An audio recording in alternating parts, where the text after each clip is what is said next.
I was in tap dance lessons when I was in elementary school, and I hated it. And I was like, Mom, I really want to play piano. Please take me out of tap dancing lessons and put me in piano lessons, please. And they made us wait a little bit to start music lessons so that we would actually, you know, practice. But I started piano in 4th grade. Chris started guitar a couple months after I started playing piano, and then from there, it wasn't very long at all before we started playing music together. Right. I think we wrote our first song middle school, like. Yeah, I think I was. It was the summer. Well, it sort of started in the winter of my 8th grade year, and then we finished it. Like, I came up with that chord pattern and I was just like, that was like all I would play for a couple months. I was like so proud of it, and then like over that summer, it became like our first song, and that was when I really caught the bug for like just writing. I've always loved music, but as far as like creating it, it was definitely that first song, like seeing that become complete. That was when I was like, this is something that I want to do forever. Looking back, you know, we started writing music together. We never did it by ourselves. Yeah, I've never written a song on my own. Neither have I. So it's just kind of, we're a team, and it works for us. Yeah. We started playing covers, and then we figured the next step was to write our own music. And then we had a band called The Dependents, which our parents dug that name. And then from there, yeah, we started writing original stuff and managed to catch the eye of White Lake Music and Post here in Albany. And ever since, we've been playing with this awesome band and playing events like Move and all over here. It's crazy, you know, we pile into, sometimes we get a bus, sometimes we pile into the Suburban. And it's just rock and roll on the road, eating Twinkies and stopping at rest stops to get more Mountain Dew and. Yeah. No, it's definitely. I don't know. It's like I never really. We started like booking more and more gigs, and then we started doing like traveling for gigs and stuff, and like it sort of built slowly. And every gig, it's like, whoa, like this is another one. Like people actually want to hear our music, and that's crazy. And then all of a sudden, it was like. We're touring because, you know, we have like a tour bus, and we're going from Nashville to Kentucky to Cleveland to like Philadelphia, and it's just like it never quite the first couple of steps never quite registered. So now we're like many steps in, and I'm still like whoa, like I go on tour. It's pretty cool. It hits us when, you know, I look at the schedule, and there's, you know, all these dates lined up in a row, and you just see like, wow, like we've been around the block. We've been in Nashville, we've been all around, and we have so much planned for this summer. I'm so excited. We got to open for the Gin Blossoms. What was that, last month? Yeah. Got to open for the Gin Blossoms, and I grew up listening to them. My parents had their greatest hits CD, so it was like talk about fangirling. I was fangirling pretty hard. I got to meet the lead singer, and I like didn't know what to say, and you know, we got off the stage and got to see them, like we were passing them as they were going on stage, and like it was really cool. That was awesome. Yeah, that was a blast. That sticks out in my head. I don't know, what about you? One show. That's tough.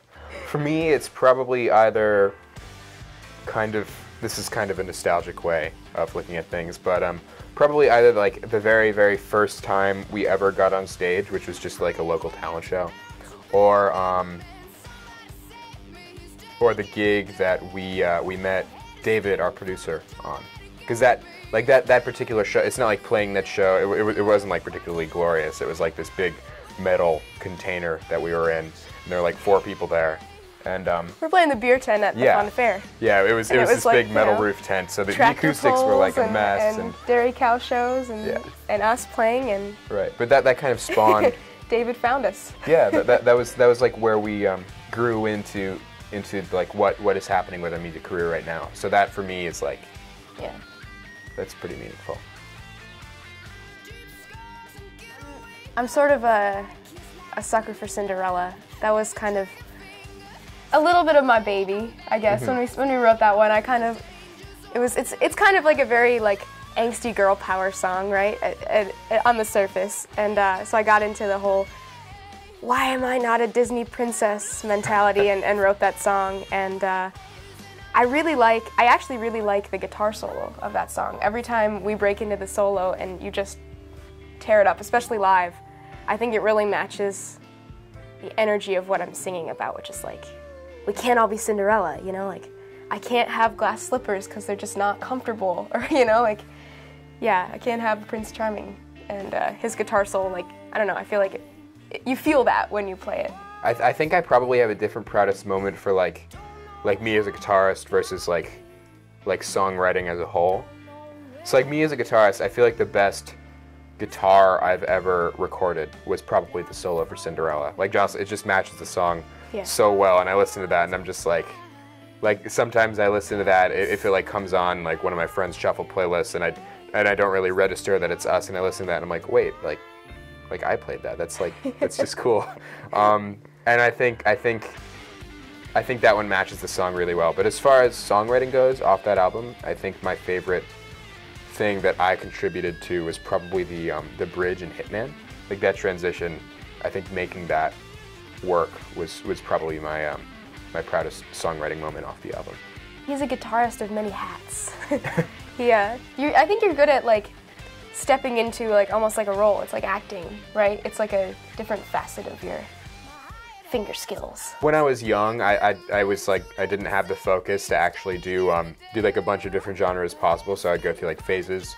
So I went through like a classical phase for a while, and then like a Jerry Reed, Merle Travis phase, and then when I started getting older, like I started really getting into like 70s rock and blues, and so that's sort of where I settled, and that's like where I draw most of my influence from. I mean, I don't know how successful I am with like a lot of like, you know, shredding or anything like that, but I try to really learn a little bit of everything, and then I feel like that makes it a lot better. So like for Gaslight, the last song on the album, it's super jazzy. So instead of only being able to do like blues or rock, I really tried to like get into the jazz for that one and stuff. So I try to match the song.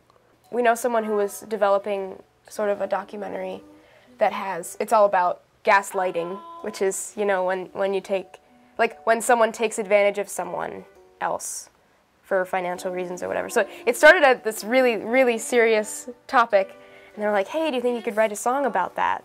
So it was interesting for us to kind of chew that over and kind of think about that for a while and let that sit and then see what we could come up with out of that idea. We came up with this, you know, Gaslight, which is, you know, I'm evil in that song. I get to be the evil singer, and I'm saying, I said to you, just follow me, and you wouldn't dare to disagree. You know, I don't know, I'm evil in that song, and so it was kind of cool to step out of ourselves and make something where I really get to act a little bit.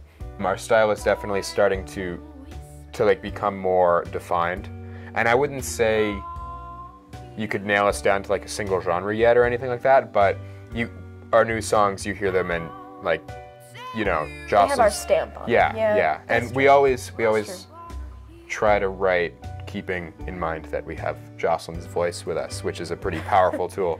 So that no, it is, and I think I personally think that I'm getting a much better at writing a song that really features that. We are gonna keep rocking. We're gonna keep pushing. We're gonna keep playing wherever they'll let us, wherever there's, you know, permission and a power outlet. And we're gonna keep playing. We're gonna hopefully release a CD later this year. We have a bunch of stuff cooking in the studio, just kind of wrapping that up, adding a couple more new songs. We're writing. We're just gonna keep doing music and see where it takes us, I guess.